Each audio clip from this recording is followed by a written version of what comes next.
बिहार का विकास क्यों नहीं होता है? क्योंकि जब तक कमीशन खोरी चलती रहेगी तब तक विकास कार्य नहीं पूरा हो पाएगा।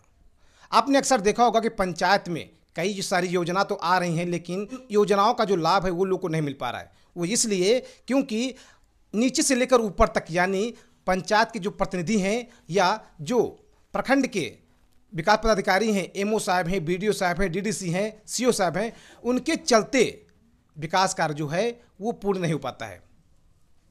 आपको हम इसलिए बता रहे हैं क्योंकि आज हम आपको एविडेंस के साथ दिखाएंगे, और दिखाएंगे ये कि पंचायत में किस तरह से विकास हुआ है, उस विकास में कितना घोटाला किया गया है, कितनी धांधली हुई है, कितनी कमीशन खोरी के चलते ऐसे ऐसे बड़े बड़े आलाधिकारी के ऊपर आरोप लगे हैं कि आप समझ नहीं सकते हैं। आप देख सकते हैं हमारे बीच बाएं साइड में एक चाचा जी मौजूद है और आज इनसे हम बात करेंगे, और आज बात करेंगे इसी विषय पर कि आखिर वो किस आधार पर आरोप लगा रहे हैं, क्या उनके पास एविडेंस है, ये चीज़ हम जानने का प्रयास करेंगे, और क्यों आरोप लगा रहे हैं। तो आइए हम उनसे बात करेंगे, लेकिन बात करने से पहले मैं अपने नए दर्शकों को परिचय दे दूं। नमस्कार, मैं नितिन तिवारी और आप देखना शुरू कर चुके हैं न्यूज़ टीवी सिवान। आपको बता दें कि आज न्यूज़ टीवी सिवान चैनल की जो टीम है पहुंची हुई है सिवान जिले के भगवानपुर हाट में, और हमारे बीच एक चाचा जी मौजूद हैं, और न्यूज़ टीवी सिवान चैनल की टीम आज इनसे इसलिए बात करेगी क्योंकि ये आज पूरे एविडेंस के साथ, यानी पूरे प्रूफ के साथ ये साबित कर सकते हैं कि पंचायत में किस तरह से कमीशन खोरी, घूसखोरी व भ्रष्टाचार हुआ है, जिसके चलते पंचायत में विकास कार्य अभी तक नहीं हो पाया है। और इसमें सिर्फ पंचायत के प्रतिनिधि ही नहीं शामिल हैं, बल्कि प्रखंड के जो हैं बीडीओ साहब हों, सीओ साहब हों, सिवान के डीडी साहब हों, सभी लोग शामिल हैं।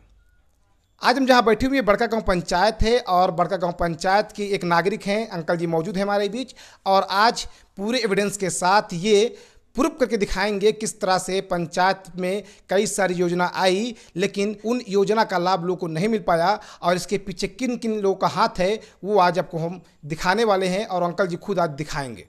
तो आइए देर ना करते हुए सीधे अंकल जी के पास चलते हैं और बात करते हैं कि किस तरह से इतने एविडेंस कहाँ से आए इनके पास, और अभी तक पंचायत में विकास क्यों नहीं हुआ, और विकास अगर रुका है तो क्यों रुका है, इसके पीछे किन किन लोगों का हाथ है। तो आइए बात करते हैं। सबसे पहले सर हमारे चैनल में आपका बहुत बहुत स्वागत है।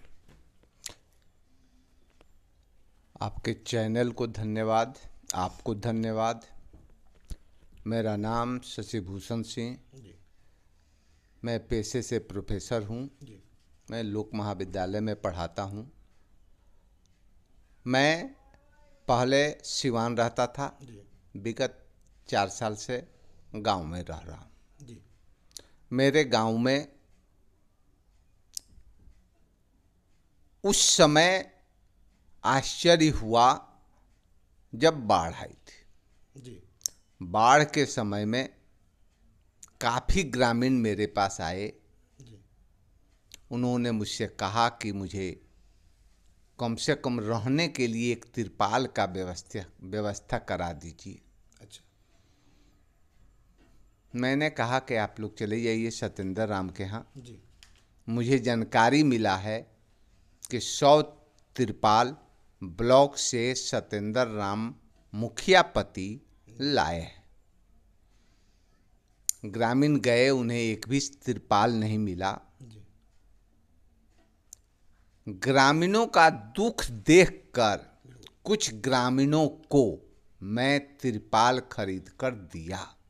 वह ग्रामीण ऊंचे स्थान पर जाकर अपने भैंस बकरी के साथ तिरपाल में रहते थे।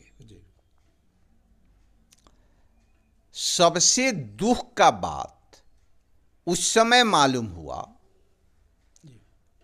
जब बाढ़ प्रभावित लोगों को बांटने के लिए बिहार सरकार 6-6 हजार रुपया देने का घोषणा किया।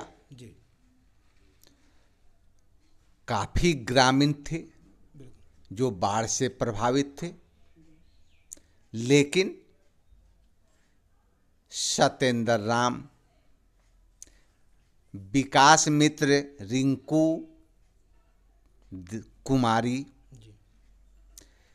CPS ग्रामीण क्षेत्रीय बैंक का शाखा नीतीश राम और सत्येंद्र राम ग्रामीणों से 3-3 हज़ार रुपया मांगने लगे। कहे कि 6,000 लेना है तो 3,000 दो, 6,000 दिवाएंगे। कुछ ग्रामीण दिए, अधिकांश ग्रामीण नहीं दिए। जो ग्रामीण नहीं दिए उनका नाम लिस्ट में नहीं चढ़ा, तो ये लोग दूसरे पंचायत के लोगों से 3-3 हज़ार रुपया वसूलने लगे और ये 3-3 हज़ार रुपया लेकर एक लिस्ट बनाए जो हमारे पंचायत के नहीं है, हमारे वार्ड का नहीं है।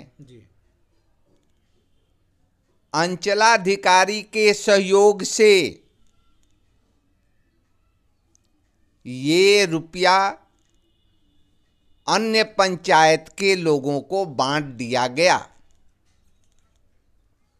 जो बाढ़ में 6,000 रुपये आए थे वो? जी हाँ। कैसे आप कह सकते हैं कि आपके पंचायत के लोग नहीं थे, उन्हें पैसा दिया गया? कैसे आप बोल रहे हैं? इसकी जानकारी के लिए मैं अंचलाधिकारी के यहाँ आरटीआई से प्रश्न पूछा, क्योंकि अंचलाधिकारी जानते थे कि उनके पंचायत के बहुत लोग नहीं हैं। इसके बाद अब मजबूरी में वो जांच कराए, लेकिन जांच रिपोर्ट हमको नहीं दिए।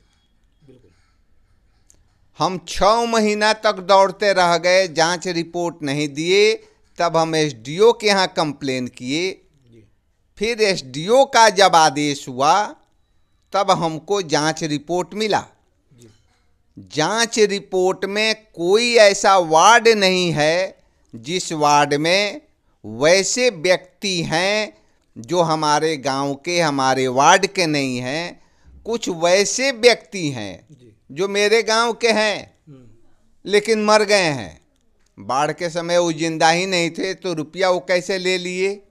ऐसे ऐसे आश्चर्यजनक चीज इस पंचायत में अंचलाधिकारी के द्वारा हुआ है। और इसके एवज में मैं महाराजगंज एसडीओ, सिवान डीडीसी के यहाँ कंप्लेन किया हूँ, लेकिन अभी उस कंप्लेन पर कोई एक्शन नहीं लिया गया है। इतना बड़ा धांधली अंचलाधिकारी, मुखिया, वार्ड सदस्य, विकास मित्र, नीतीश राम के द्वारा हुआ और इस धांधली पर पर्दा अंचलाधिकारी डाले हुए थे। यानी इस काम में नीचे से ऊपर तक जितने भी अधिकारी सभी शामिल थे। 100% सभी लोगों के मिली भगत से ही ये भ्रष्टाचार हुआ। और यही भ्रष्टाचार नहीं, आज तक जितने भी हमारे पंचायत में भ्रष्टाचार हुआ है, ऊपर से नीचे तक मिले हुए हैं तबे हुआ है। हमारे गांव में बहुत सारे पीसीसी रोड बने हैं। पीसीसी रोड मात्र 1.5 इंच ढाला गया है और उस रोड का पैसा सब लोग उठाकर खा पीकर बराबर कर चुके हैं। तो क्या अकेला मुखिया खाया है? नहीं खाएगा जी, बिल्कुल। इसमें मुखिया सचिव, जेई, सभी का मिली भगत से यह लूट हुआ है। और सबसे बड़ा आश्चर्य की बात है कि यह पहला पंचायत है कि 75% लूट हुआ है। कुछ जगह 50% होता होगा, कुछ जगह 60% होता होगा। यहाँ 75% का लूट होने के बाद भी कोई बोलने वाला नहीं है। और यह मैं नहीं कह रहा हूँ, मेरे कंप्लेन पर बीडीओ साहब जांच कराए हैं। जांच एक आदमी नहीं किया है, 4 जेई मिलकर जांच किए हैं। अच्छा, 4 जेई आ चुके हैं? यस, 4 जेई इसको आकर जांच किए हैं और चारों आदमी दस्तखत करके बीडीओ साहब को रिपोर्ट दिए हैं और वो डिक्लेयर किए हैं कि 1.5 इंची 2 इंची का ढलाई हुआ है। मुझे बीडीओ साहब से, डीडीसी से एकमात्र शिकायत है कि जो व्यक्ति इस रोड को ढाला है वह व्यक्ति 6 इंच ढाल दे। अगर जब तक यह ढलाई नहीं होगा यह केस बंद भी नहीं होगा। यह केस चूँकि 1/4/2022 को डीडीसी के साथ बैठक है, उस दिन यह बात इन सारे मुद्दों पर भी होगा। मैं आशा करता हूं कि केवल रोड ही नहीं अन्य मुद्दे भी हैं। हमको जानकारी है कि कुछ वैसा रोड है जिस पर न मिट्टीकरण हुआ है न ईटीकरण हुआ है और पैसा खा लिया गया है, वो भी पास हो चुका है। और वो पास हो चुका है। यानी कागज पर सब कुछ पास है, धरती पर कुछ दिख नहीं रहा है। पंचायत भवन के में टाइल्स का 2017 में पास है। अच्छा। अब पंचायत भवन में कहीं भी टाइल्स नहीं लगा है। यह न जांच हो रहा है न कोई रिपोर्ट दे रहा है। मैं रिपोर्ट भी लूँगा, जांच भी कराऊंगा। जितना जांच हुआ है उस कार्य को निश्चित कराऊंगा। अच्छा, इतना सारा घोटाला हुआ है तो क्या आपने आवेदन दिया है अधिकारियों को? मेरे आवेदने पर जांच हुआ है। 2 साल से लगे हैं जी। बीडीओ साहब के यहाँ आवेदन है, सीओ साहब के यहाँ आवेदन है, एसडीओ साहब के यहाँ आवेदन है, डीडीसी के यहाँ आवेदन है, जिला पदाधिकारी के यहाँ आवेदन है और सभी का रिसीविंग है। जहाँ हम पोस्ट ऑफिस द्वारा भेजे हैं उस पोस्ट ऑफिस का रिसीविंग मेरे पास है। इसलिए यह इतना हम किसी भी जगह छोड़े नहीं है और न ही छोड़ेंगे। हमारा मुद्दा सिर्फ है कि जितना धांधली हुआ है उस धांधली को इग्नोर करके जहाँ जहाँ कार्य नहीं हुआ है उस कार्य को कंप्लीट कर दिया जाए।